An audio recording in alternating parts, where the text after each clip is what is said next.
తమ్ముడు అలా చేయడం ఎట్లా మనం చూద్దాం ఇప్పుడు. ఫస్ట్ ఉల్లిపాయలు కట్ చేసుకో, ఆలు కట్ చేసుకో, మిరపకాయలు కొన్ని వేసుకో, పచ్చి బఠానీలు రా వలుసుకొని పెట్టుకోవాలా, క్యారెట్ తెలిసిందే కదా సన్నగా కడుక్కోవాలా, కొత్తిమీర పుదీనా కడుక్కోవాలి రే నత్తలు వచ్చాయి అందుకే కడిగి నీట్గా పెట్టా. స్టవ్ ఆన్ చేసుకుందాం. వారిని ఎవడు ఆన్ చేసిందా? సర్లే ఆయిల్ పోయిరా. స్వచ్ఛమైన ఆయిల్ ఊరు నుంచి కొట్టించుకొచ్చిన దగ్గరుండి మరి. ఆవాలు వేస్తున్నాము. ఏరా ఎర్రగడ్డ ఇప్పుడు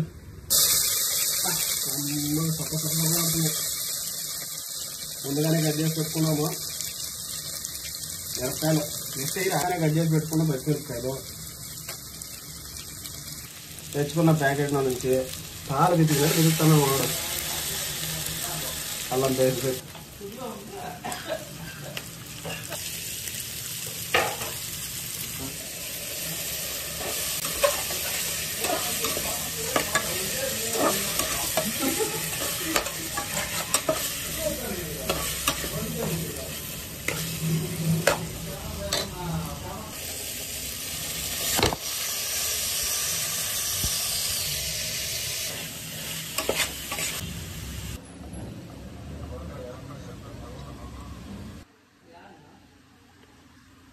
బాట్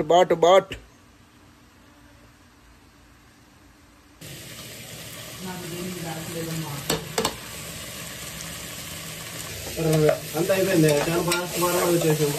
మధ్యలో మనం గేమ్ ఆడుతున్నాం కదా పబ్జి, వీడియో మధ్యలో పొగ వచ్చేసింది ఎక్కువ. మనం ఇప్పుడు పెరుగు వేసుకుంటాం.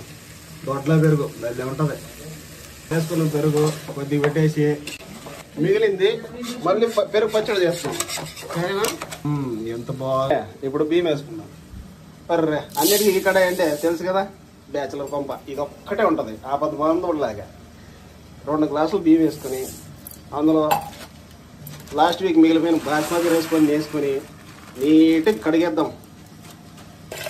కడిగి బియ్యమే అరిగిపోవాల. 2 గ్లాసులు చిట్టు ముత్యాల రైస్ కడుక్కొని కొద్దిసేపు నానబెట్టి ఇప్పుడు నీళ్ళు పోసుకుందాం. 4 గ్లాసులు. 4వ గ్లాసు అయితే ఎత్త 4 గ్లాసులు నీట్గా పోసేసి నీట్గా కలదిప్పి 3 విజులు వచ్చిన తర్వాత ఉన్న గ్యాస్ని కొద్దిగా ఓపెన్ చేసి తీసుకుంటే బా గమ వస్తుంది. బస్ ఇల్లు మాత్రం అద్దరిపోతుంది. అన్ని పైకి తేలిపోయినాయి. ఇప్పుడు నీట్గా కలుపుకుంటే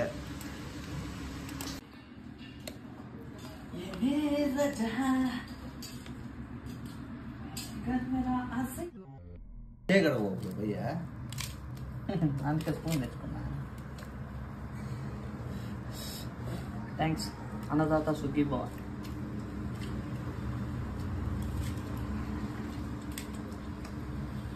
రకరకాలుగా ఉంది మాస్టర్. హర్కన్ ఎలా ఉంది?